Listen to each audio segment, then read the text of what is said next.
yes, it's getting on my nerves, but I advise on a lot of things that I can't talk about. We talk about how I can't talk about what I want to talk about. You're listening to the Help Me with HIPAA podcast, where HIPAA and humor collide to make learning fun. Your delightful hosts are Donna Grindle and David Sims. Relax, HIPAA help is on the way. Welcome to the Help Me with HIPAA podcast. My name is David Sims of HIPAA for MSPs and Security First IT. And joining me is Donna Grindle of Carden. Good morning, Donna. Good morning, David. See, it's better when we record in the mornings. I know. I have my coffee. I'm ready to go. Uh-oh.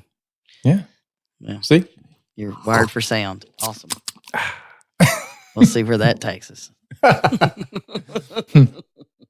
So, yeah, the nighttime recordings are tough, but, sometimes we have to do what we have to do. But indeed. Back to the mornings.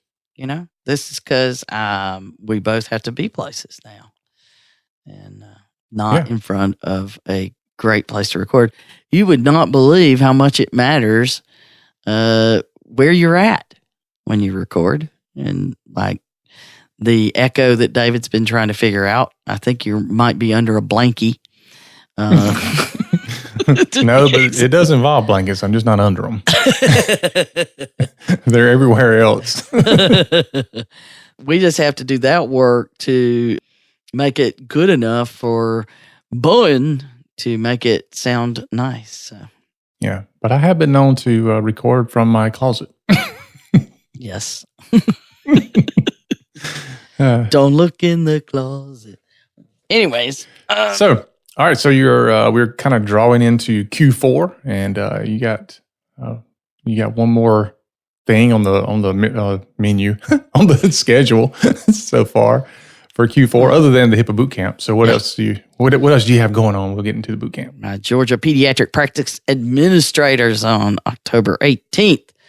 I do the early morning keynote, and I'll hang out there for a little while, visit. We like to go visit in the South. But looking forward to that one. We're going to be talking about cyber coverage and the importance of it in cybersecurity. The next week after that, though, we do the HIPAA boot camp. Woot woot. Yeah, and based on the number of people that we talked to just this week that are getting everything arranged before they register, we're going to run out of seats pretty soon. So cool. Yeah, there were like 7 just this week. And nice. If all of them do sign up, that means there's not much left. So if by the time you hear this and you've been thinking about it, jump on it. Don't ask when's the next one, because we just don't know. Yeah, we have no idea. Sometime in March or April, maybe. I don't know. Anyhow, that is October 25th and 26th. Thank you very much to Krista and Carla for making sure we do that on the right day. And you can get more details, including us explaining in detail for a few minutes, a recording of that on the HIPAAbootcamp.com. And the HIPAA Bootcamp is the one you need to go to. So check it out on the HIPAAbootcamp.com. That's a great ad. All right, folks. If you like today's podcast, and there again, don't know why you wouldn't, you can share it out to anybody who'll listen. You can also review us on lots of places: YouTube, Facebook, LinkedIn, what else? Stitcher, iTunes. We're everywhere. So find a place to review us. App stores. Give us some thumbs up and all that good stuff. So, yeah. All right. So we're going to get into our topic for today, and this is near and dear to Donna's heart right now. Getting on my nerves in a big way. So there's this problem that a lot of people aren't aware of, and apparently it's growing for various reasons. And so we're going to kind of dive into what this is, and it has to do with another 3-letter acronym, the PDMP. Well, yeah, that's just one of the many things, but it's overall, snooping into records is a much bigger problem than people realize. Mm-hmm.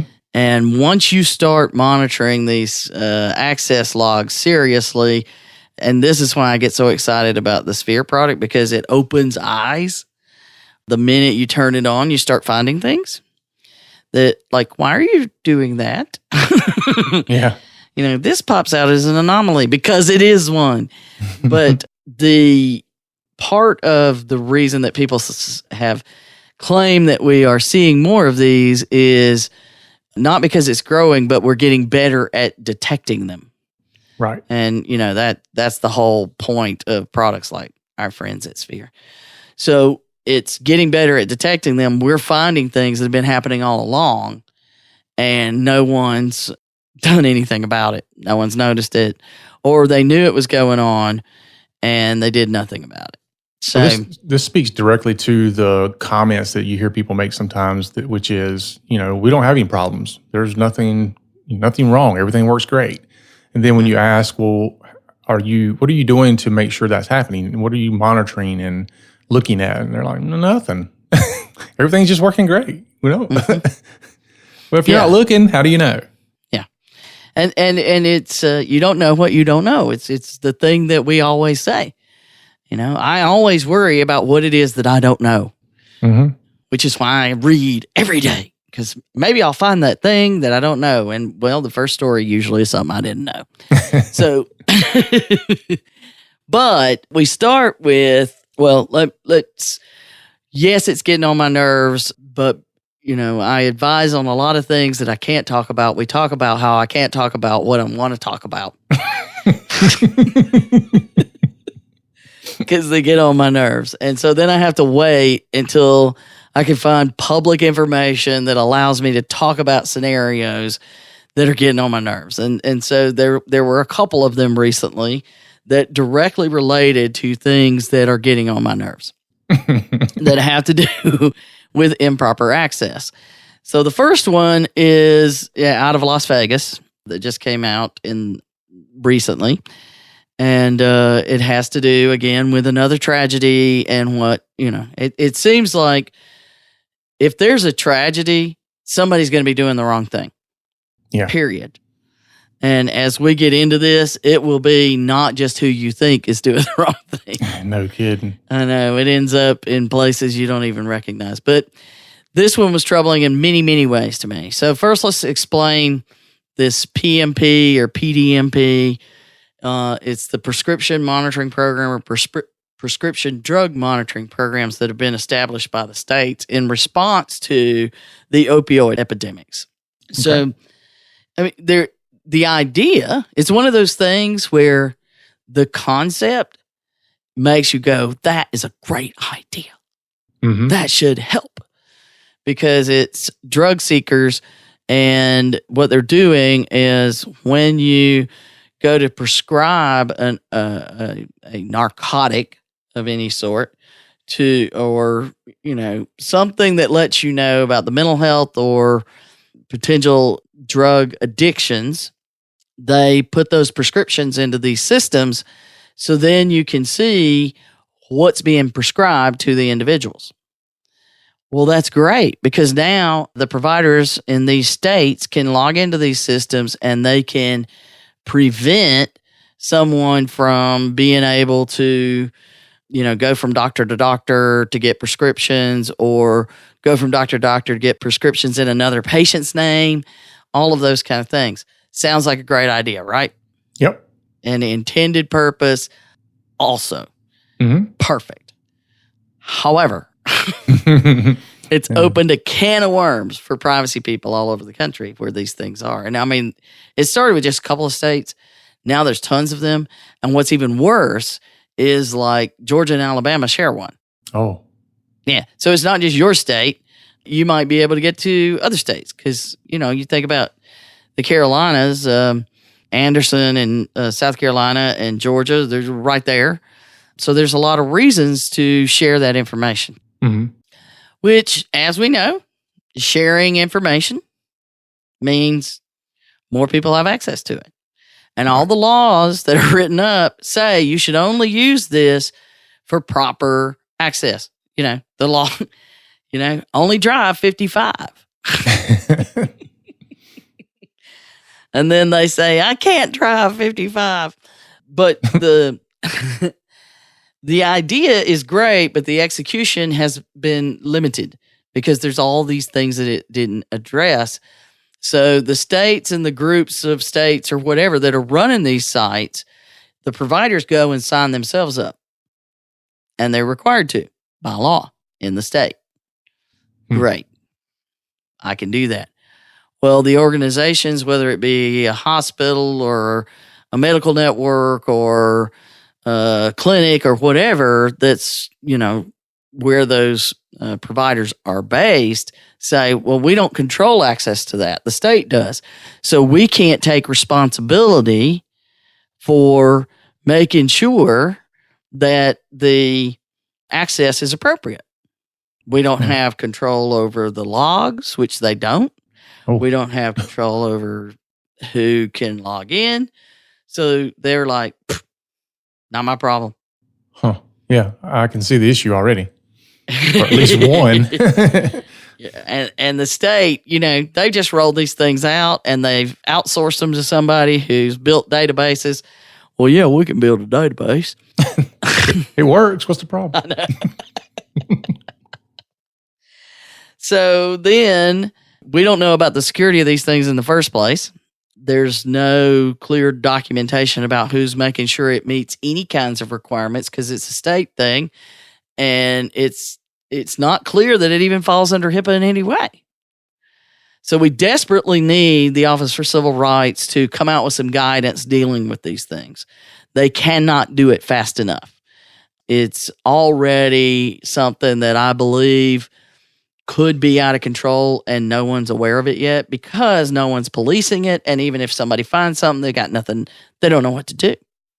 And that's where the Vegas case comes in because this doctor accessed the PDMP records and looked up that mass murderer who, attacked the concert almost a year ago, which is horrid. But this doctor had no relation whatsoever as a doctor to the shooter.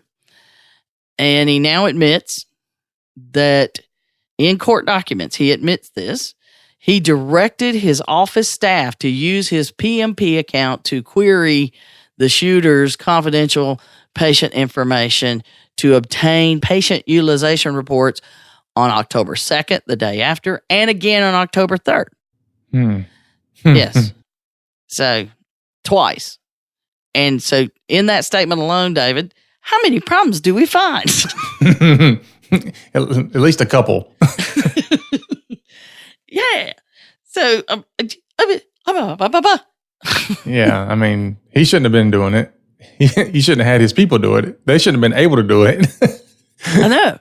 So it's just like one thing after another. So he shouldn't have done it. He shouldn't have told his staff to use his account, and they shouldn't have access to his account. And his staff shouldn't have been in there looking either. Right. So whether he told them or not, they should have said, I'm sorry, I'm not going to do that. You're going to have to do that yourself. Yourself. Yeah. What about yourself? But then the kicker really comes in because after those accesses to the records, surprisingly, the Las Vegas Review-Journal posted an exclusive story on the evening of the 3rd that reported the shooter had been prescribed Valium. Okay. And then, of course, that went viral worldwide. So let's follow the dots here. Follow the bouncing ball. All right. So the news people reported it on the same day that this Dr. Paddock's office accessed it. No, Paddock's the shooter. I refuse to use okay. Okay. But I got you. Goldsmith is the doctor.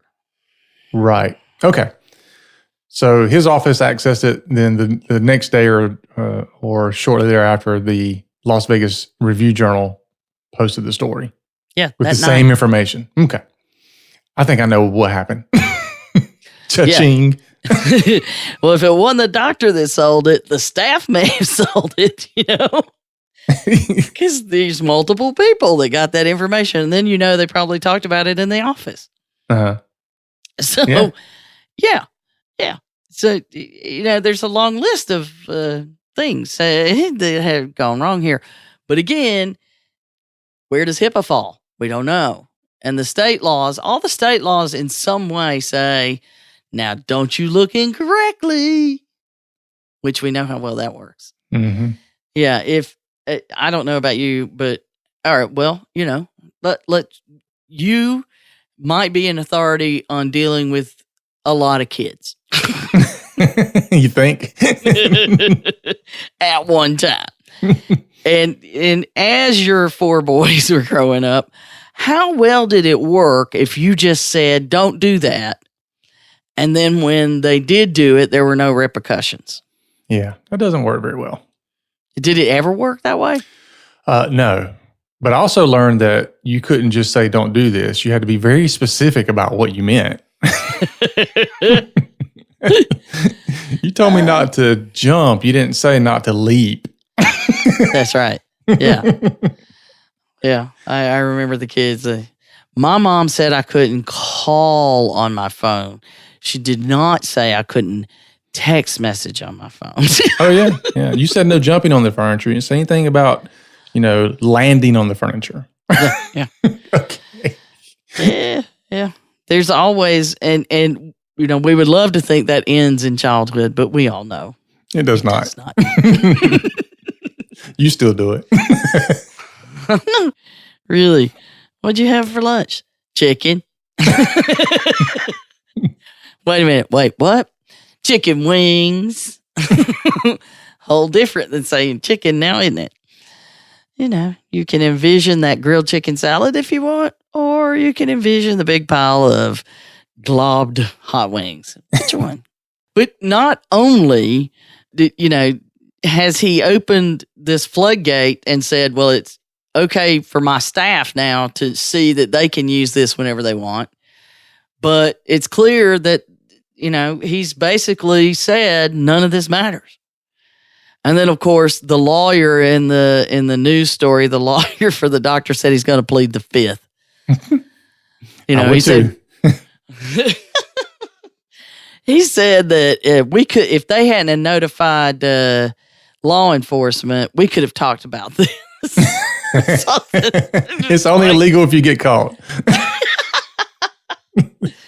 Yeah. So right now, the only repercussions for this doctor is the licensing board is looking into it, and and that could cause a lot of problems. But at this time, it's still a question of what law was broken. Was it the PDMP law? And what are the penalties for breaking that law? Because there doesn't seem to be any. And is HIPAA even involved here? Because it's clearly patient medical records. Why wouldn't it be involved? I know. I believe it is. But then who's responsible for enforcing it? I don't know, but I'm going to file a complaint. I know. Ooh, that's it. File a complaint with OCR. But I have to assume that somewhere they're trying to figure out how to deal with this, and they have to sit down and read the law and then find how the law is interpreted in this scenario, because you're dealing with federal and state. And it's very complicated. And this is why sometimes in today's world where everything is so integrated, it's hard. I mean, we've talked about the different data breach laws in every state. I mean, how, if you are in every state, how do you even know what you're supposed to do? Yeah. Well, they're already talking about coming up with a federal breach notification law. Yeah. So, and then it'll still say, this is the law, unless your state law is more strict. You're right. It's exactly what it'll say. You still got to know what all the states are doing.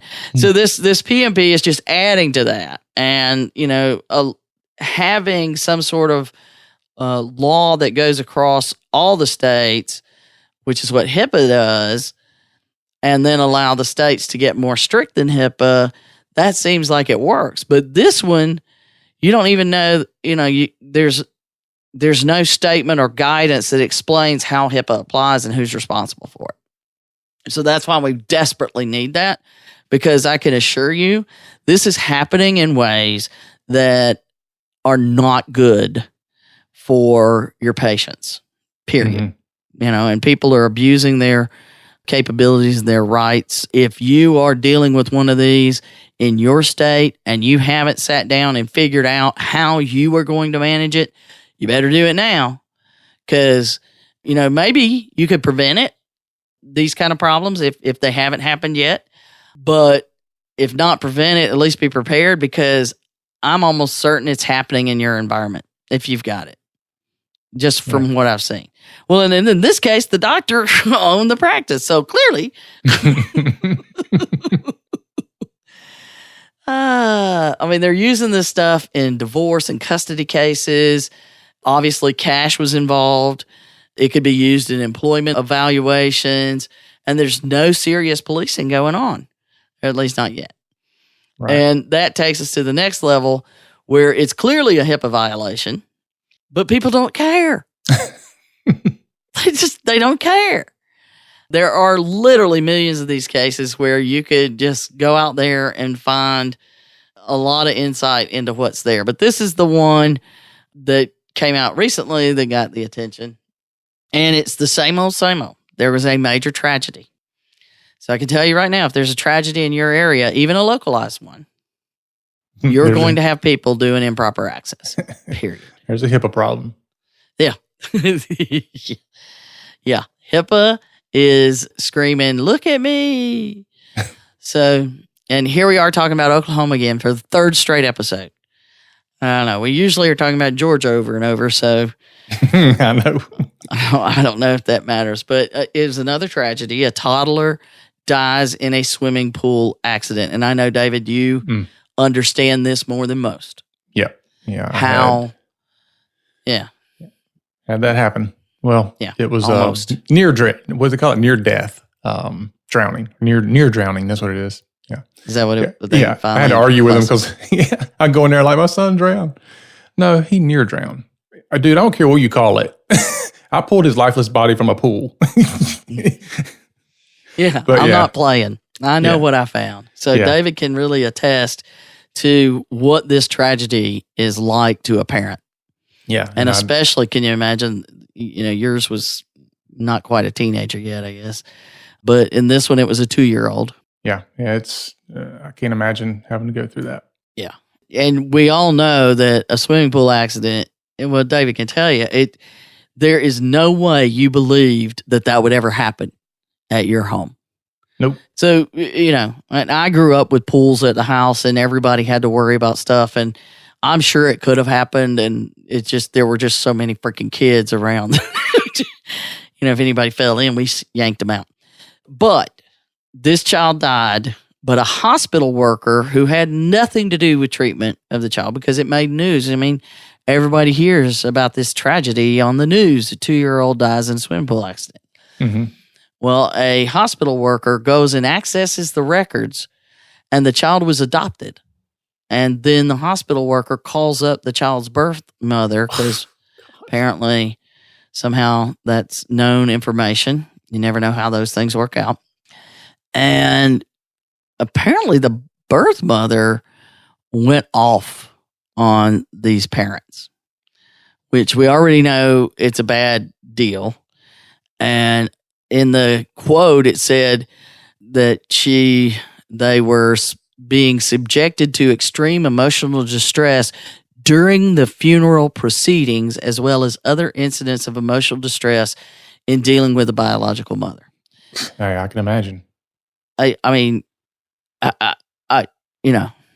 don't even want to know how bad that was. It is bad enough that somebody did this. And apparently multiple people accessed the records. That wasn't just this one employee. Now, the one employee then told the birth mother. That exacerbated the issue. But even if you have any tragedy, there was tons of access going on. And that's when we get to the what? Oh, gosh. It gets worse. It gets worse. Well, from a HIPAA standpoint, it doesn't get worse from a personal tragedy standpoint. Let's be clear about that. Their personal tragedy could not possibly be worse than what we just described. But the HIPAA failures at this particular hospital, it gets worse. So,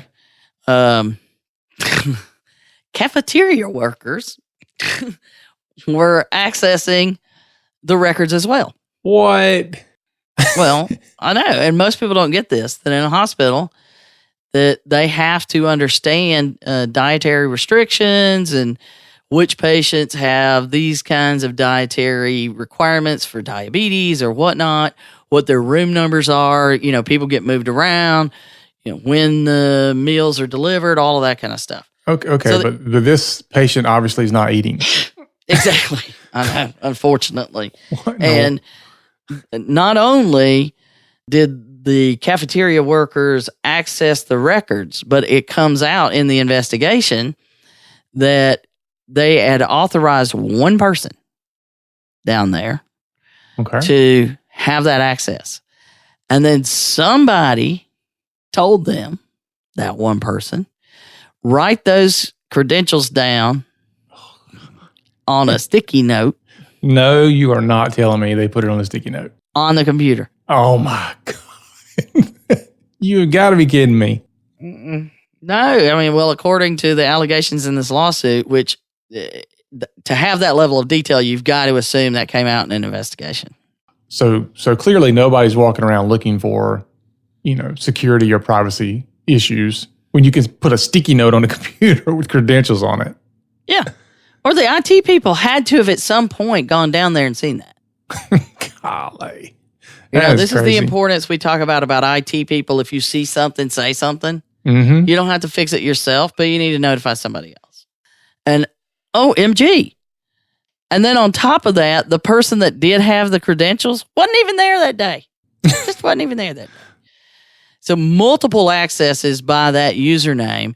That person wasn't there, but apparently everybody down in the kitchen checked it out.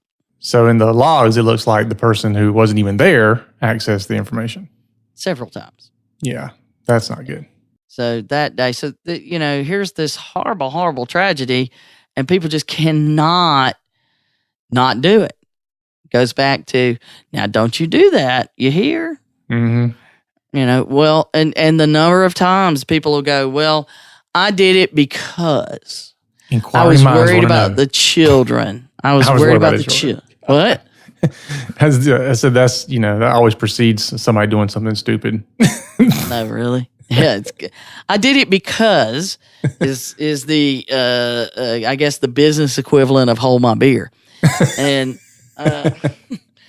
you know, they always have a reason, quote unquote, that they've done this, and I don't care what the reason is, unless you can prove that it was appropriate under HIPAA, then it doesn't really matter at all. Now, there could be occasions if you suspect abuse or those kind of things, but there's proper channels. If you think that there's potential drug issues, there's proper channels so that it's done properly. It doesn't mean that, oh, I think they're on drugs. I'm going to look it up, and then I'm going to tell everybody else that they're on pain relievers. Now, do I happen to know that they suffer from endometriosis or any of these? There's a litany of seriously painful things that people function normally in your eyes. You just don't know they're in pain.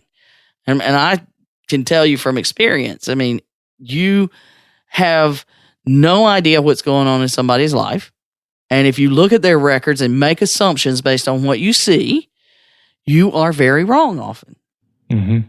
You know, and first of all, you know, it ain't none of your business. None ya. It's none ya. None of your business. So, and then we take it a step further. We talk about in that one of our favorite quotes that we ever see. Take it a step further about the investigation into the hospital. Mm-hmm. And in all of these cases where individuals are suing because their privacy rights have been violated, or there's an alleged violation of privacy rights, because of course you have to say alleged in the legal world. The only HIPAA training hospital workers received, apparently including the cafeteria staff, well, at least they got some. Yeah, watching a 2 or 3 minute video on HIPAA once a year, along with other training videos. Oh, my gosh. How many times have we talked about this? 2 or 3 minute video on HIPAA once a year. I mean, I don't even like the ones that are 45 minutes once a year. I know, they're not enough. What can you possibly get from that? Yeah, we talk about this all the time. You cannot do an annual HIPAA training and expect anything to come of that. But, you know, everybody then like, oh, well, there's no way I can have people out for more training. You know, it doesn't mean you have a training class every month. It means that you find other ways to build awareness. Which we cover extensively in thehipabootcamp.com. Yes, we do.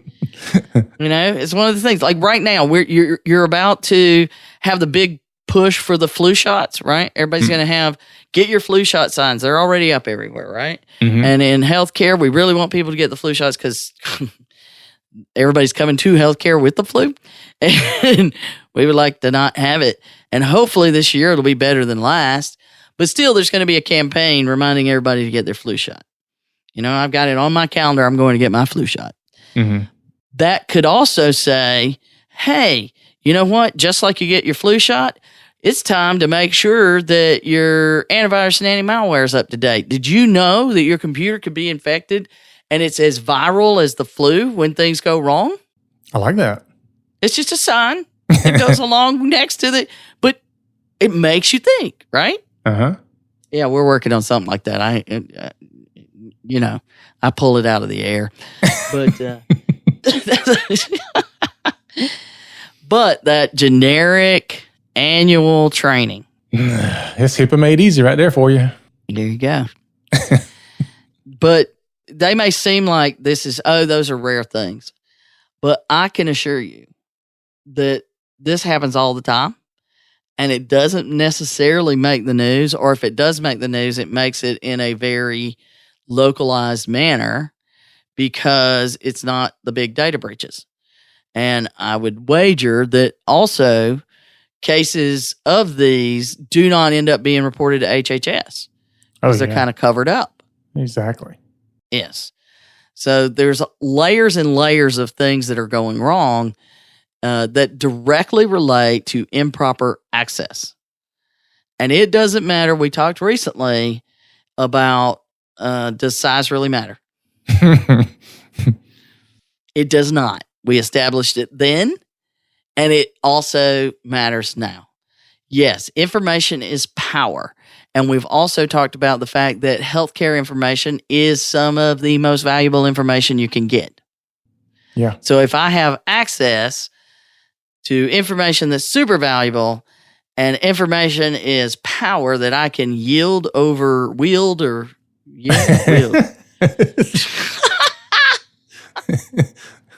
You know what I'm saying, David? Finish it for me because I can't figure it out. I'm so upset. It's wield. Yeah. I can wield this over people. You know, that's kind of like when you know that your sibling did something and you haven't been caught yet. You know, I saw what you did last night. I'm not going to tell unless you make me mad. Oh, God. The number of times I had to do things. No, I'm just kidding. Yes, I will do that for you, so you will not tell on me.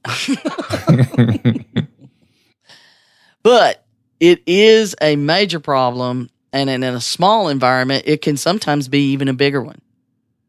And we know there's some famous cases like Farrah Fawcett's case. We talked about that. She was absolutely certain that someone at UCLA was accessing her records and selling it. She knew it was happening because she was controlling access to her information when she was dying of cancer and her treatments, and she felt that she had the right to privacy, which she very much did. And when you're dealing with that, having it on the front page of the news is not helpful. Right. And it turned out that there was an employee at UCLA that was selling the information every single time she came in. And they were able to basically set up a sting. And Farrah Fawcett had to do it herself, by the way. She set up the sting because UCLA kept telling them it didn't happen. But this was long ago. I mean, she passed several years ago. But today, we should be able to track those things. And if you're not tracking them and if you're not paying attention, then you're just saying, I don't care. And I know it's happening. But a quick search, and you can find many of these cases where I put several of them out on the website that'll be there. So if you need some to point to, but cases where, one clinic fires or disciplines 14 workers for inappropriate access as soon as they turned on something along the lines of a Sphere product. It popped up. They had 32 at one hospital when a coworker, and this one, you can see this happening in a small town. Mm-hmm. The coworker, it's a horrible tragedy yet again, was working the front desk at a building, and a car crashed through and killed her. Goodness. Now, I personally don't need to know the gory details about what happened. A car crashed through and killed her. It cannot be good. Okay. But apparently 32 people had to access her records to see what happened. 32. Why? And then they turned around and told other people. But it's not a problem that's small. It's not a problem that's new. We've known this has been going on for years. It's only getting worse because, TMI is something we used to say years ago, and apparently they quit saying it because no one thinks there's ever too much information to share. I don't. Apparently not. But to me, this is a very, very frustrating thing to learn about it and hear about it and advise people on it.